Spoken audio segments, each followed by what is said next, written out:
Hello everyone, welcome to this Talk to the Google virtual event. My name is Yang Gao and I'm on the language team with Google Research. Before we get started, I would like to remind the audience that we are going to take questions towards the end of this talk. As you think of questions throughout this talk, please feel free to put them on live chat on the right. I am very excited to introduce today's guest, Professor Cassie Rastle. Cassie is a professor of cognitive psychology at Royal Holloway, University of London, and she also directs the Language, Learning, and Cognition Lab at Royal Holloway. Kathy is a world-renowned expert on skilled reading and learning to read, and she has particular interest in characterizing the information that is present in written languages and in understanding how this information is learned through instruction and through text experience. Kathy is the president of the Experimental Psychology Society, the editor-in-chief of Journal of Memory and Language, and she also sits on the board of several prestigious founding agencies. In 2020, Cassie and her collaborators were awarded with the Celebrating Impact Prize by the Economic and Social Research Council, ESRC, for their work on bringing the science of reading to how children are taught to read in classrooms around the world. And today, Cassie is going to tell us more about this fascinating line of work. Cassie, it is my great pleasure to welcome you to Talks at Google. If you're ready to go, the stage is yours. Thank you so much, Yang, for that generous introduction. And it's a huge, huge pleasure to be with you, to talk to you about such an important topic and my work within it. So I want to start tonight by asking you to read a simple sentence. Now, this seems almost trivial, but it is anything but. The words in the passage are made of arbitrary lines, squiggles, and dots. And these arbitrary visual forms are highly confusable. So think of the difference between an N and an H, or an N and an R. So we need to operate at a level of precision that allows us to make very fine distinctions between these visual symbols. And yet, we cannot be so precise as to disrupt our recognition of the words when they occur in a different case or a different font. And we need to understand that those arbitrary symbols represent something about spoken language. In English, these symbols stand for sounds, but there isn't a one-to-one mapping between symbols and sounds, and that makes learning to read in English very difficult.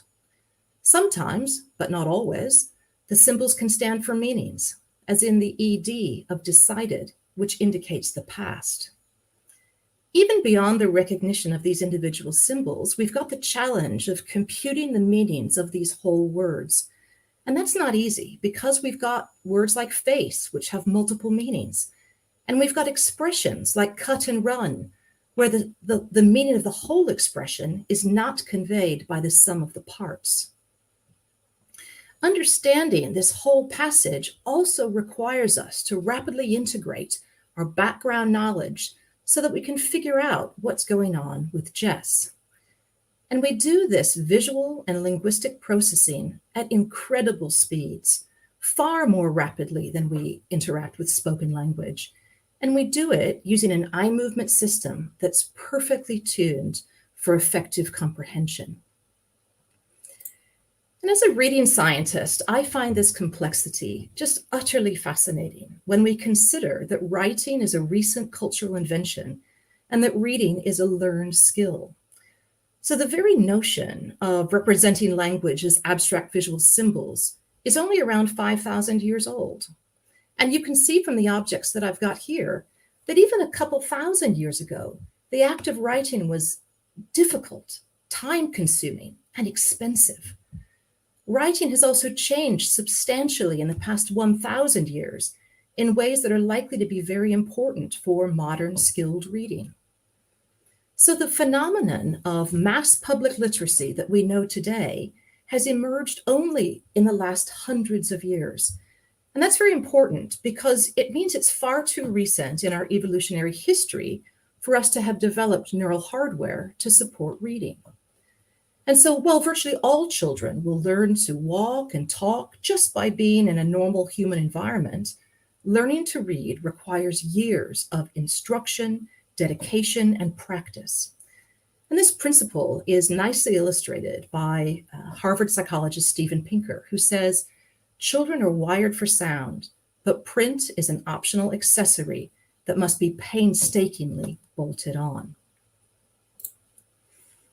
So the basic challenge of reading is learning to map these arbitrary visual symbols onto spoken language, to create an interface in the brain between vision and spoken language, an interface that effectively allows us to use language through vision.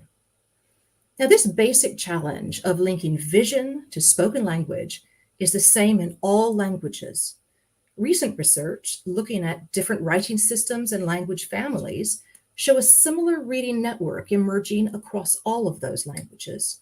And the picture that emerges is one in which reading is achieved by linking visual representations at the back of the brain to language areas further forward, just as in the schematic. So in someone who had not learned to read, those arbitrary visual symbols would not activate language regions in the brain.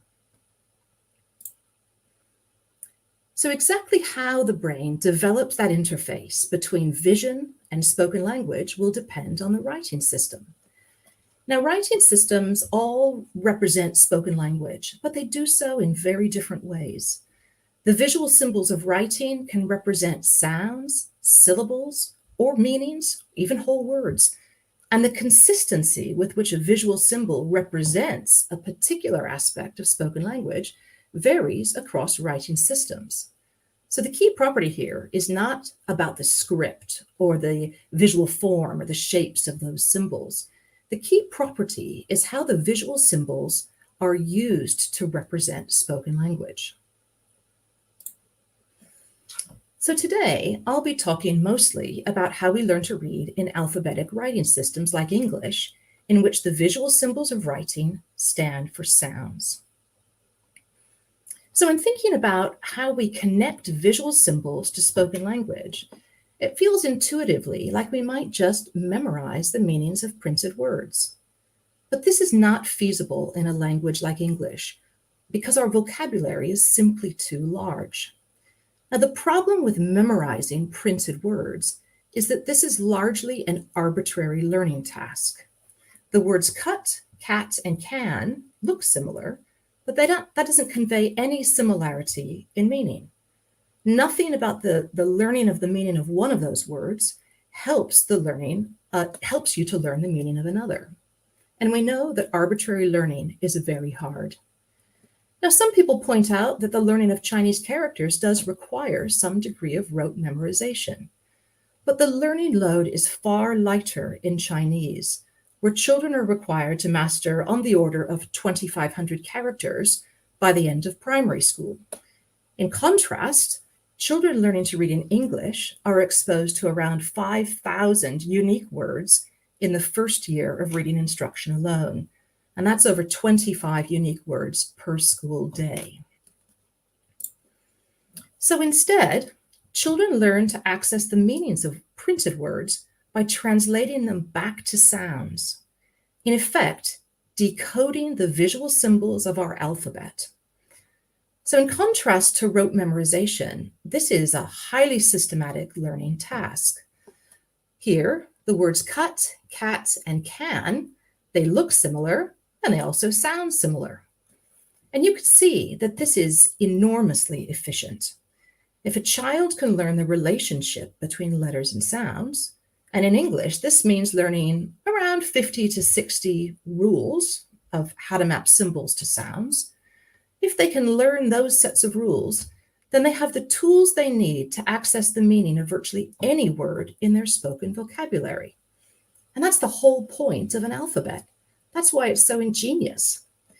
And research shows that around 99% of the variation in reading comprehension by the age of 7 is down to a child's decoding ability, that is, their ability to map symbols to sounds, and their spoken language proficiency.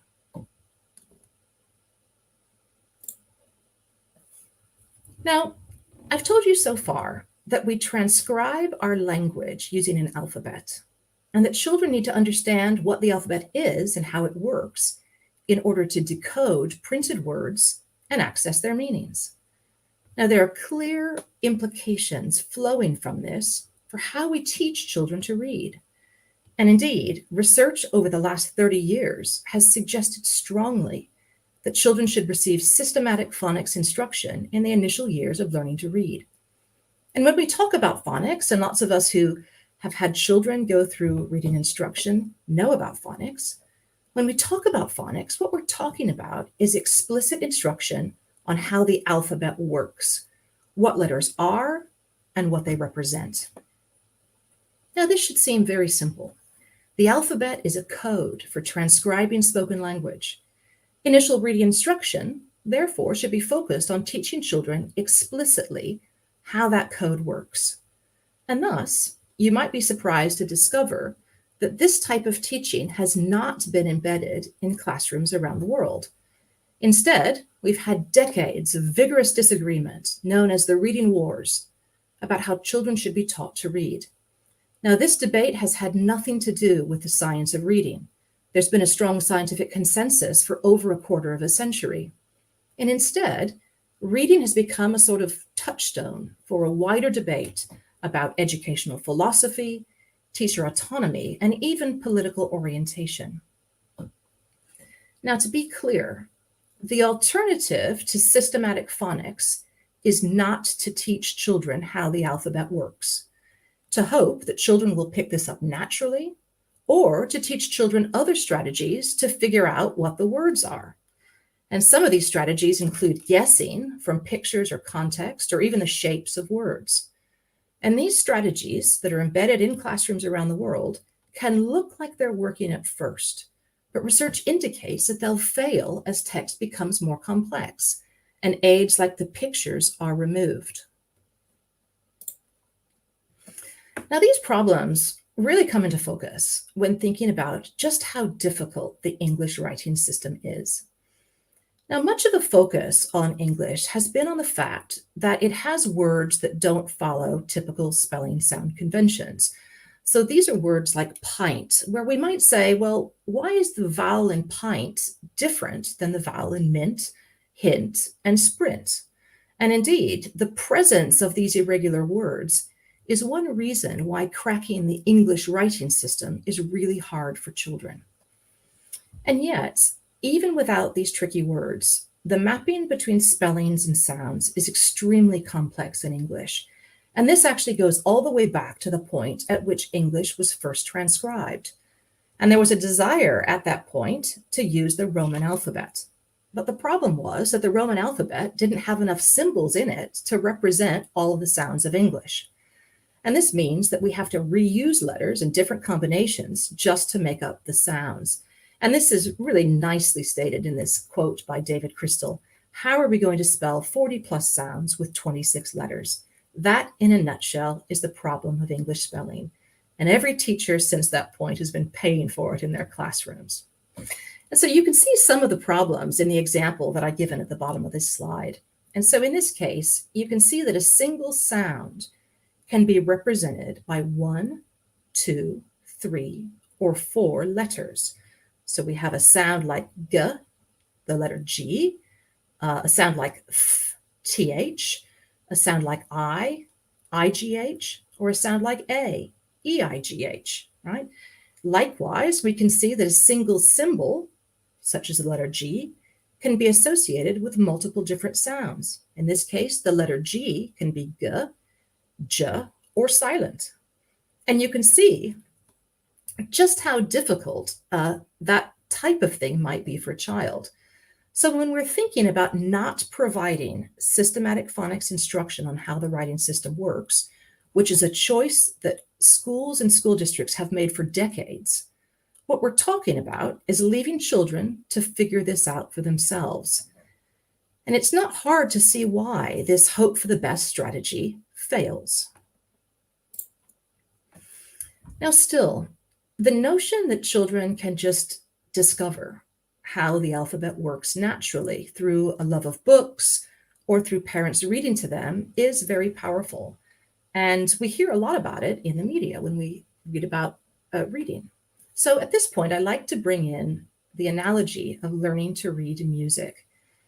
So if you don't already know how to read music, it's hard for me to imagine anyone suggesting that a child could learn to read music without explicit instruction on what the notes are or the notation used to indicate their duration and what the other symbols mean. But in fact, music is a far, far easier code than writing.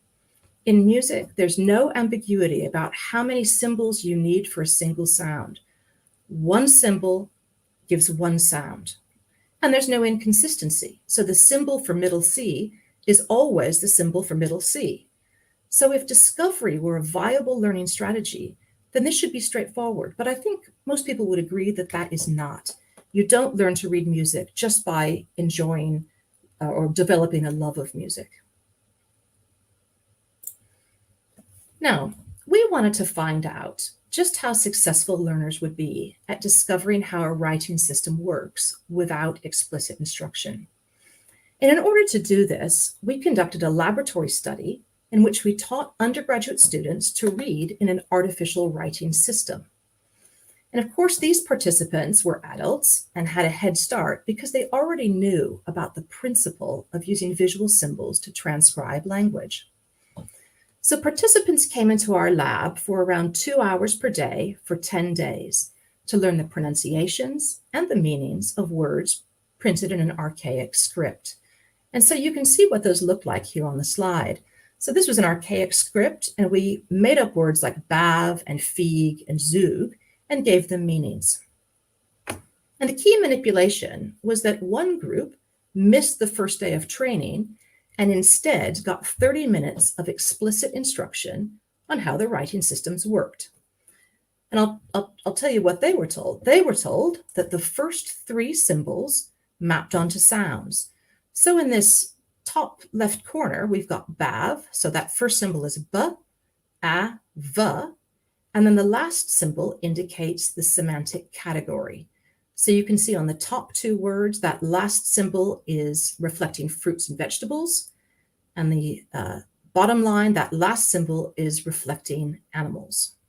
So one group was told at the very beginning how the writing system worked. They received instruction.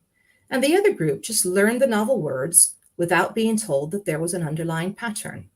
And following that first day in which the groups deviated, following that day, they had an equivalent experience for the next 9 days. Now, we weren't looking just at whether participants could learn the novel words. We wanted to find out whether they could discover the underlying structure of the writing system. And so that is what the function of these various symbols was.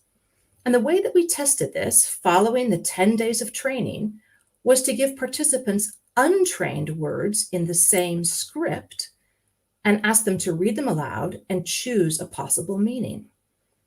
So if participants had discovered how the writing system worked, then they should be able to do this. And we can see in this case, if you know how the writing system works, you know that that initial letter is a f, and the second one is an a, third one is a v, and that last symbol indicates that it's a fruit or veg, so it must be a carrot. Right?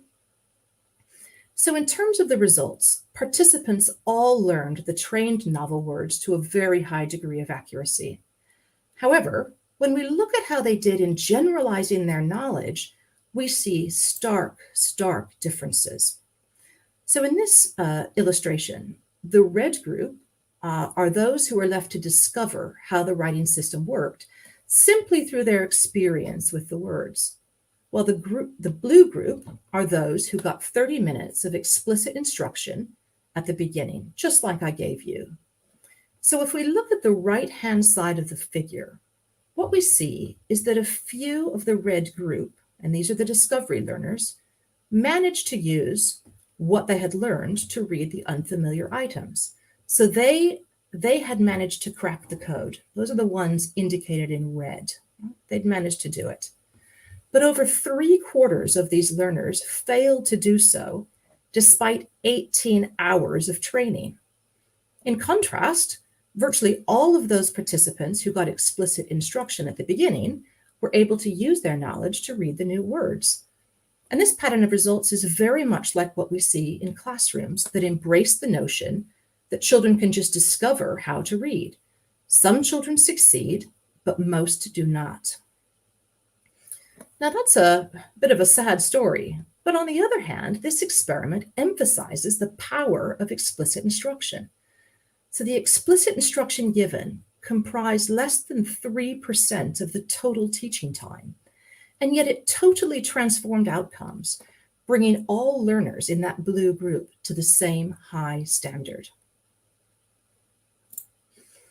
Now, at this point, many people argue that phonics is not all there is to reading. And at this point, any reading scientist would say, of course it's not. Yet it is a necessary foundation for all that comes later. So I want to show you some data that were recently published by the UK government. And these show the relationship between children's phonics proficiency at the end of grade 1, and that's the horizontal axis, against those same children's reading comprehension in grade 4. So that's 3 years later, and that's the vertical axis. And you can see that there's a really tight relationship here. In fact, phonics proficiency at the end of grade 1 is the strongest predictor of reading comprehension 3 years later. It's stronger than many of the factors that we associate with disadvantage, such as the number of books in the home, welfare status, whether the household has an internet connection, and the English language background of the child. And it's for this reason that phonics is sometimes called the great equalizer.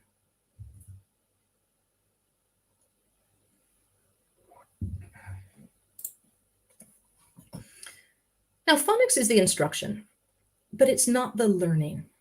Becoming a skilled reader requires years of text experience, basically getting practice doing reading.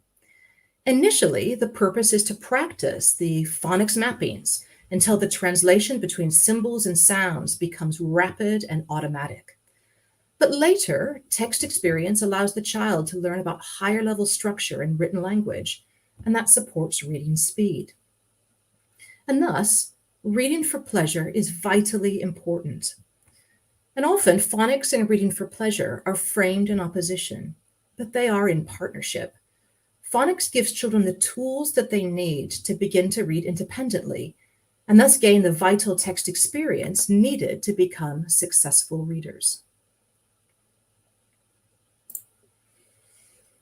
Now, I want to talk a little bit about what children encounter as they engage with more difficult texts. Now, increasingly, they'll be encountering longer, more complex words that combine meaningful elements, such as those in this list.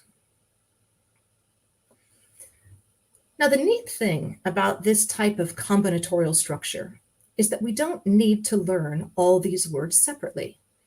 Once we understand the function of the meaningful parts of words, it's possible to see that all of these are versions of the same word.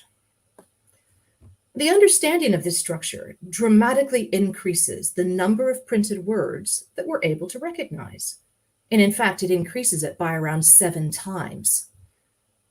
And we're also able to use that knowledge to compete the meanings of many new words that we might not have seen before, such as underdeveloped or misdevelopment. And these parts of words are very powerful cues to meaning. And our own research with skilled adult readers suggests that these adult readers break down words into these meaningful components within the first 200 milliseconds of word recognition. That's within 1/5 of a second.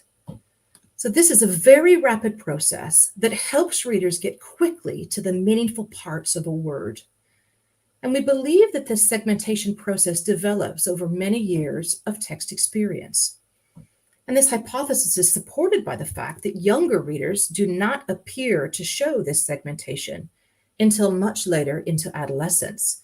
And so even though it might look like children are reading by the age of 8 or 9, the reading system is still changing. It's still developing, even when they're 15 or 16. And that's also consistent with what we know about reading in the brain. Now, I want to think a little more about the nature of text. I'd like you to read an example of a conversation between two London teenagers in the 1990s. So take a look at this.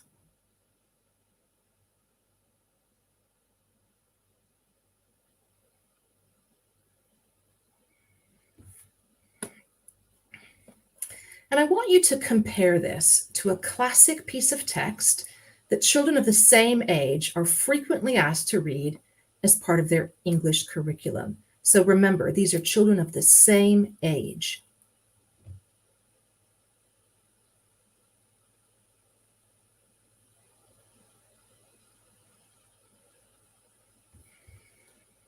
And you can see that the language used in the text is very different from that used in conversation.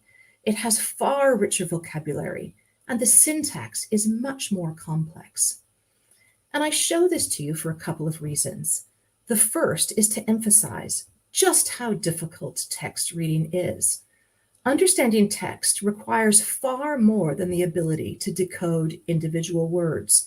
It requires background knowledge, inferencing skill. And yet, reading this type of material would be totally impossible if a child had not got the basic decoding mastered, if they were struggling over every single word. So being able to lift those individual words off the page is a prerequisite to understanding text.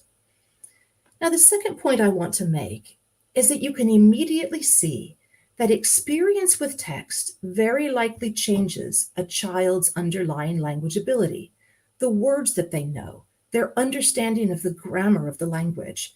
And thus, providing a child with the tools to interpret written language does more than enable them to read. It enables them to develop far more sophisticated language capacity. And the difference we see here between spoken and written language is also one reason why reading to children is so important. Now, research is clear that reading to children does not teach children how to read. However, it very likely exposes children to language that they would not be encountering through their typical interactions in the world.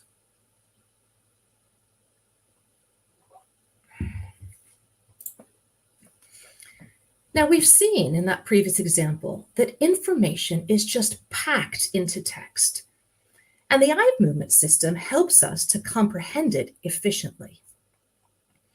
Now, we don't realize this when we're reading, but we see only a small amount of text clearly at any one time, and our eyes don't land on every single word.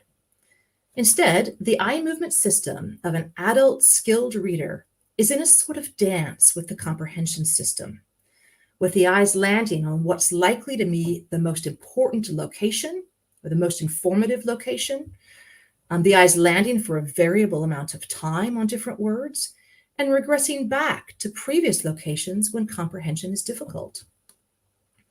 And the development of this skilled eye movement system requires years of high quality instruction and text experience. It's not something that we're born with. And now this is a little technical, but I thought this slide would be of some interest to some of the Googlers.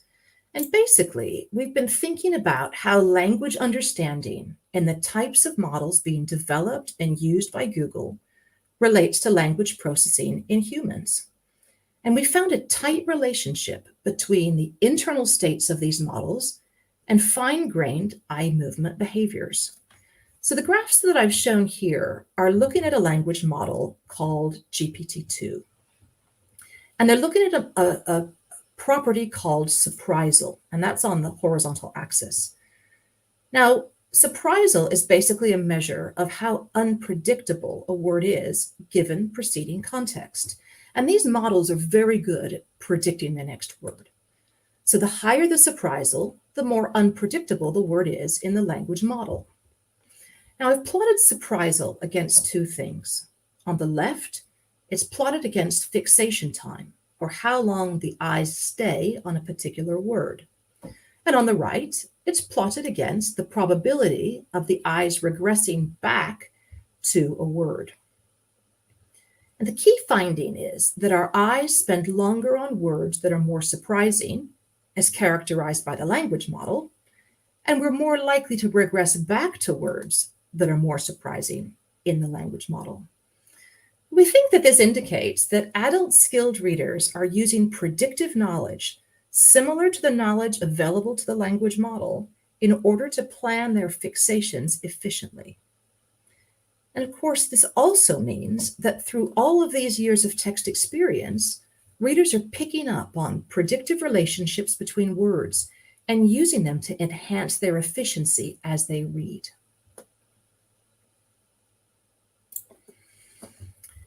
Now, in the last part of the talk, I want to think about the importance of reading and how we're doing in terms of raising literacy rates around the world.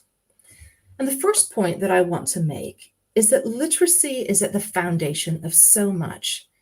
We're not talking just about the pleasure of reading. Learning to read is vitally important for a whole host of reasons. In terms of the individual, it gives access to knowledge, to employment, social interaction, health, and political participation.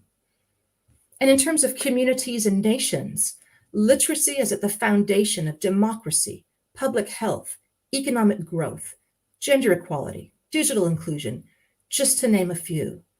So much flows from literacy. And now let's take a look at how we're doing. And so these are data from a recent World Bank report. And I've plotted the percentage of children aged 10 who show what we call below baseline reading comprehension.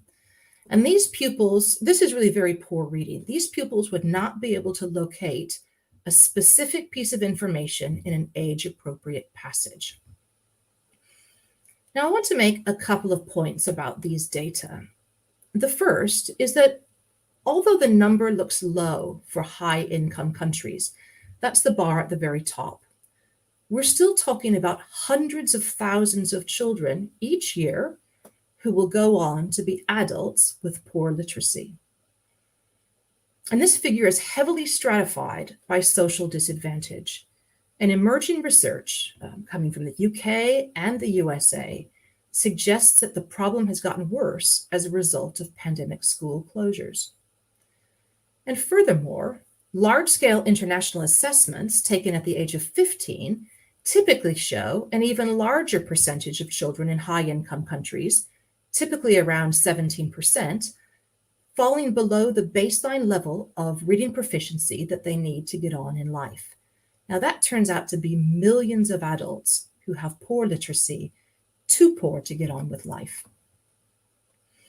Now, the second point that I want to make is that low literacy in the developing world is unacceptably high.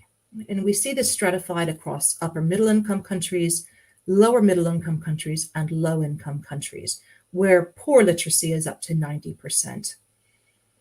Now, the large majority of these children are in school, but they're not learning how to read effectively. And you can imagine the brake that this puts on economic development, as well as a whole range of other outcomes. Now, there are many causes of the systemic failures that we see in these data. However, a major cause is that classroom time is being wasted and has been wasted for decades by the promotion of instructional materials that are not evidence-based. Now, fortunately, the tide has begun to turn.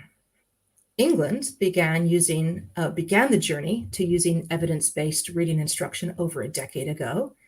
And in recent years, we've seen substantial momentum for change in Australia, Canada, and the USA. And we're seeing conversations in national and international media about the reading crisis in our communities and the fallout of decades of reading instruction based on intuition and ideology rather than science. And these are some of the articles that have appeared just in recent weeks and months in major newspapers, mostly in the United States.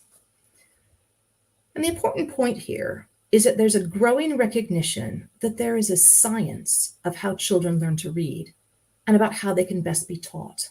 There's a science of this. And we need to be working together to translate that science into effective classroom practice.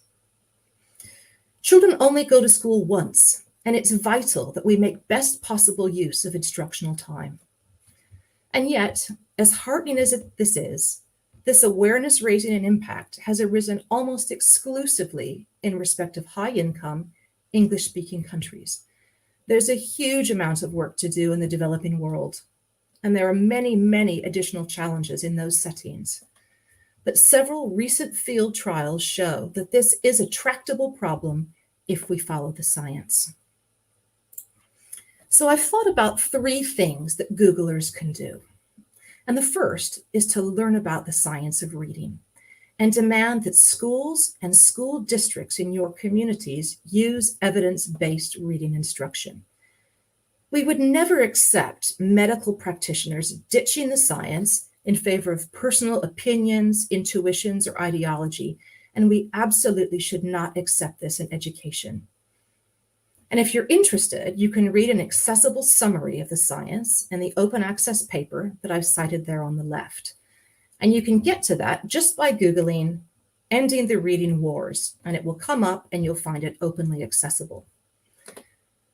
You can also tune into the podcasts and the outstanding journalism of Emily Hanford, who describes the science in relation to practices in the USA in particular.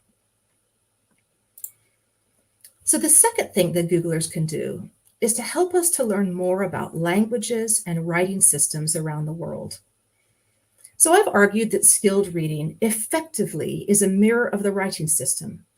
Through many years of instruction and practice, the brain encodes regular patterns in the writing system as long-term knowledge. And this means that in order to understand reading and how it should be taught across languages, we need to have a deep understanding of those languages and writing systems. And this goes deeper than just understanding the visual symbols of writing and how they relate to spoken languages. We want to understand the linguistic input that children are exposed to, how it relates to grounded knowledge of the world, how it varies across individuals and languages, and what children or machines might learn from this. And that gives us an insight about where we need to provide instruction. And thus the sharing of large data sets, language analysis tools and language models, and of course your expert knowledge is extremely valuable to us. And finally, I think Google can use advances in digital technology to reach low literacy populations at scale. Now, the availability of children's books is a significant problem in many households and schools around the world. And this is particularly the case in low and middle income countries. And you won't be surprised to know that many children's books are also restricted to a small number of languages. So in thinking about how to crack this problem, I discovered Google's Read Along project, which offers considerable potential to address these challenges. So the app offers children's books in English and in a range of European and South Asian languages. And some of these are spoken by hundreds of millions of people. The app features Dia, who listens to the child as they read aloud and highlights incorrect pronunciations. And this is important because many children will be living in homes without a literate parent or caregiver. Now, the app isn't perfect yet, but I think there's considerable potential here for many more books and languages. For example, the introduction of instructional games based on the reading science. We could improve motivation through gaming features. And of course, this would be a wonderful data resource for people like me who study how children learn to read. So I'd love to get in touch with a team who's working on this. So I want to sum up with 3 points. The first is that I hope I've convinced you that reading, despite the fact that we can all do it, it's an astonishing skill that allows us to use language through vision. It's almost impossible to overstate how the cultural invention of writing and hence reading changed human capacity and the advancement of civilization. The second point I want to make is that reading is not a skill we are born to have. It doesn't come naturally, but it's one that can be acquired through years of instruction and practice. And we know from 30 years of psychological research how this acquisition process happens. And my final point is to say that learning to read is a tractable problem, no matter what the language and no matter what the context. And by following the science, we can bring literacy and all that flows from it to all. Thank you very much. And I'm happy to take some questions. Thank you, Cassie. Thank you. We've got several questions. Oh, great. And let's see how many we can go through. Here, first one from SW. Is there a single method for phonics that works best, or do different methods work best based on cognitive learning styles? Well, first of all, there's no, and that's a great question. First of all, there's no evidence for different learning styles. So that's an education myth that's been fully debunked. There are different phonics programs that are all good phonics programs. In England, we have an approval process for phonics programs. There's many that are approved. I think it's an area that reading science has yet to dig into. So we know that phonics programs vary in which rules they teach, the order of those rules, how many rules, and whether they give examples of those rules and the nature of those examples. And those are important theoretical and applied questions. And in fact, we've just started a research project with a colleague in Toronto to look at those very questions and try to come up with the science behind this so that we can make good recommendations to teachers for which programs are the most suitable. Cool. Can we go to the next one from Kaushik?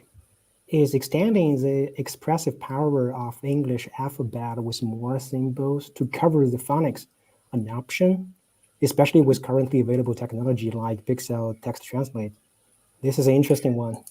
Yeah, that's a great question. So the question is basically, should we just add more symbols to English to cover all the sounds? And in a way, this sounds like a great idea because it would make learning to read in English much, much easier. And in fact, it would make English much more like Welsh or Korean or Serbian, where there is this one-to-one mapping between symbols and sounds. Now, the problem comes, and in fact, I should go back. We've actually tried that. So in England in the 1960s, there was something called the International Teaching Alphabet, where they actually added symbols, and you can still buy readers on eBay with these extra symbols in them. Now, the problem comes when we think about those meaningful parts of words that I told you about. So things like ED. So if we take something like snored, kicked, and needed, right? So those words all end in ED, but they have different sounds, right? So in a way, that's not good for learning. But that ED is a very potent cue to meaning within the writing, right? So in some ways, English is difficult to learn, but it balances in terms of its ease of comprehension with these meaningful cues. And in fact, those meaningful cues that I told you about make English a lot more complex, but actually we think that people eventually get attuned to those, and those help them to read efficiently. So it's a great, great question. Yeah. Let's come to the third one from Harmony. For those of us with young children, what are some simple things you would recommend that we do at home or as we help them approach the classroom to empower our little ones to succeed in reading? Yeah, great. I mean, I always say that reading to children is very, very important. Reading to children doesn't teach them to read, but as I said, it exposes them to language that they might not be getting outside in the world. Of course, it's very important to talk to children, to build that foundational language knowledge that you're going to need to interpret written language, right? So it's one thing if you can do your phonics. If your phonics doesn't map onto anything, right, because you don't have the language skills, then you're not going to be a good reader. So language is very important. I think what I'd also say is to make sure when they go to school that they're going to school that uses evidence-based reading instruction. You don't want them going to a school in which they're told to discover how to read naturally, right? Because there's a good chance that they won't learn to read. Okay, good to know. And of course, I can say as well, what you can do once they're in school is make sure that you're practicing. So as I said, the phonics instruction, that's just the instruction. You still have to do the learning, do the practice. So reading with them at home, getting them to read aloud every single day, it's very important. Cool, that's a great point. We got another question from a parent, Siri. 3, any suggestions for good sources, books, or etc. that can increase the comprehension of phonics in young kids? The comprehension of phonics in young kids. Well, yeah. I think if they're in a good evidence-based reading instruction program at school, they should be learning their phonics. And, we always say phonics should go first, fast, and only. And what that means is that they shouldn't be, sometimes you encounter classrooms where they're using phonics, but they're also using other strategies like getting kids to guess words from pictures or to guess them from word shapes. And that's what's been known as balanced literacy. And it's actually a political compromise that ended up as a failure. And what happens when you're told to guess words, that actually undermines your phonics, right? It's a way to get you not to learn to decode. So make sure that they're in a classroom that's using evidence-based or reading instruction materials, and they should be learning their phonics. And then beyond that, at home, you can be practicing the phonics, practicing those in real books and in decodable readers that they bring home, so that they get those mappings automatized. And then once they get those automatized, then of course they can start reading independently and getting all that text experience that they require to become successful readers. Okay. Next question is from Isma. Does learning phonics explicitly help with adults learning English as a second language? Oh, that's a great question. Yeah, so learning to read in English as a second language. Well, I think, when we think about learning a second language, I think many of us who've gone and learned a second language find that the teaching is much more explicit anyway. So I know when I learned Spanish, I learned much more about the grammar than I ever learned about English. And I think, certainly when we think about the problem of learning to read in a second language, you're confronted with a writing system that you don't know, right? And sometimes that writing system might be very much like your own. So if I went to learn another alphabetic language, I might be looking for the mappings between symbols and sounds. But if I went to learn, a language that was syllabic, so where the symbols represent whole syllables, or something like Chinese, I need instruction to point me in the right direction, to tell me what I should be learning. So I would say in all cases, when you're learning to read, you should provide explicit instruction on how the writing system works, right? There's just no point in getting people to try to discover that and, fumbling around and maybe succeeding and maybe failing. So always use explicit instruction on how the writing system works, would be my answer. I see. So next one is from Chris. How do disabilities like dyslexia affect phonics ability to assist in reading? So can you just repeat that, Yang? Because I just missed some of that. How do disabilities like dyslexia affect phonics ability to assist in reading? Okay, so this is a question about dyslexia, and I could give a whole another talk on dyslexia. I think, there have been some challenges in the dyslexia space in actually saying, well, what is dyslexia and how should we diagnose dyslexia and what should be the intervention? And I think the critical point to say about dyslexia is that dyslexia is something in which children struggle to learn to read and spell. And it's on a continuum. So there's not really a qualitative difference between, struggling readers and dyslexic readers. So that's one point. The second point I'd say is that, whether you have a diagnosis of dyslexia or not, or you're just a person who's struggling with reading, the same intervention is called for. And what we say is that children need to practice their oral language. They need to develop language skills, and they need to learn that mapping between spelling and sound. And typically, people who struggle to learn to read and those who have a dyslexia diagnosis typically have a problem in language, either language or in mapping symbols to sounds. And so that's where the intervention lies.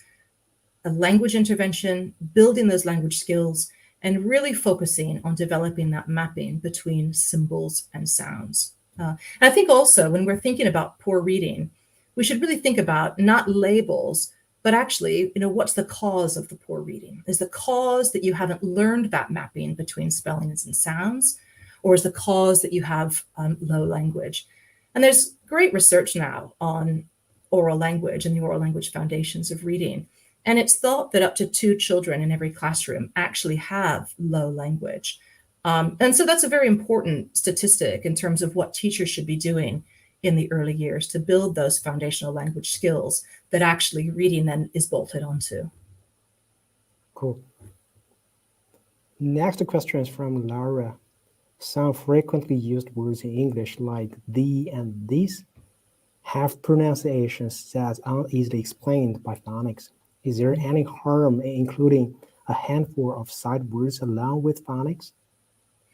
Yeah, that's a great question. And I mean, it gets to this point that, because of the history of English, and English is very old and hasn't really been regulated. And there was a lot of pronunciation change over the last several hundred years in which spellings didn't change. So we've ended up with these cases where words like the or pint or have, which have some kind of irregularity, and we have to learn those separately. And so there's a big debate in the phonics literature about whether you should teach these what we call tricky words or irregular words separately. And the research thus far suggests that judicious teaching of, a handful of these tricky words does not interfere with phonics instruction. And if you want to learn about the science, you can go to that open access paper. And we have a whole section there about what we call sight word teaching and how this, comes together with phonics instruction. So I'd say the research at the moment says judicious use of sight word training doesn't interfere with phonics teaching. Cool. We got another question from Isma. Can you say more about the data on languages where symbols match sounds? Young readers show improved understanding later on similar to young English readers who understand phonics. Can you just repeat that, Yang? Sorry, I can't. It's too small for me to read. So Isma would like to know more about the data on languages where symbols match sounds. So are young readers showing improved understanding later on similar to young English readers who understand phonics? Oh, that's a great question. So, when we look across languages, if we look at European languages, there are some languages like Italian that are very transparent. It's much, much easier to learn the symbol sound mapping because there's not so many irregular words, right? And that's why many singers can actually learn the rules of Italian and sing it without actually knowing what they're singing. And so when we look at how children learn to read across these different languages, we find that children's decoding, their learning is much faster in languages where you have a transparent mapping between spelling and sound. So these are languages like Italian. But actually, there's no evidence that their comprehension is better when they get to be older readers. So it seems that there's some sort of stage where we have to be able just to get the words off the page, but then there is a limit to, how rapidly that we can read or how quickly we can comprehend text. And that doesn't seem to differ, to my knowledge, given existing research across languages. But it's a great question. We got another question from Kaushik. How does different alphabets for different languages compare in terms of their ability to impact literacy, controlling for income level, etc.? Is there a script that is best suited for literacy? Oh, that's very interesting. So I often think about, if we, there was actually an exercise not too long ago in Canada in which they came up with a writing system to unify some of the Inuit languages. And of course, what we do now, if we did this, if we sat down to transcribe English, we'd get psychologists and linguists together to talk about what would be the optimal way to transcribe English. And that's not a trivial question, right? Because languages also differ. And so this is certainly an active area of research at the moment, thinking about, what is the optimal script given a particular language. And of course, that will differ across languages. So if we think about something like Japanese spoken language is very ambiguous. There's many, many homophones. And so in effect, the writing system, the kanji that's used, these are characters, these are very difficult to learn, but they disambiguate the language very well. So that writing system is suited to Japanese, even though it's hard to learn. So it's a very, very complicated question, but one that's fascinating and that many, many reading researchers are actively looking at the moment. Okay. A final question from myself. Are deaf children have more difficulties in learning to read? I mean, intuitively, the loss of hearing may impact their ability to learn to speak. But from what you said, it seems that the deaf children or people who lose their hearings may also have difficulties in developing reading capability. Is that true? Yes, I mean, we do know that deaf children do struggle to learn to read. And you can think about this in that triangle framework that I showed you. So when we learn to decode, we're learning to map spellings onto spoken language. And so if you have difficulties with what we call phonology, so this is your understanding of sound, then that's going to make learning to read difficult. And so indeed, learning to read is difficult for many deaf children. Now, you also asked, Yang, what happens if you lose your hearing, which is a very interesting question. But typically by then, if you lose your hearing, say, in older age, you would have already developed that interface between vision and language in the brain, right? So you've already done that work to develop that pathway. So I think it's unlikely. You certainly wouldn't lose any reading ability straight off. Although I think it's an interesting question, if you lose your hearing, how that affects your reading then over time. Yeah, great question, Yang. Cool. Well, not sure whether we have time for taking one more.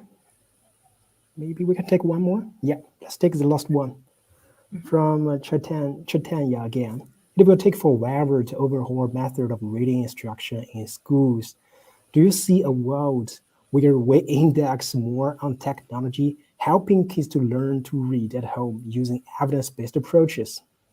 This is a great question. So, sometimes it does feel very frustrating that the pace of change is slower than we'd like. But I think, in the last few years, there's really been very rapid change in, bringing governments up to speed on the science of reading, getting teachers mobilized, and teachers are very, very interested in this, to try to develop the materials for their classroom so that they'll align with reading instruction. And of course, even large organizations like the World Bank are now transforming their approach to how they work in the developing world so that it's aligned with reading instruction. And I think this is incredibly positive. So I actually see a world in my lifetime where we're using evidence-based approaches in every classroom. Now, I think that there is certainly a role for technology, and that's why I highlighted the Google Read Along app, because, in many homes, you don't have a literate caregiver.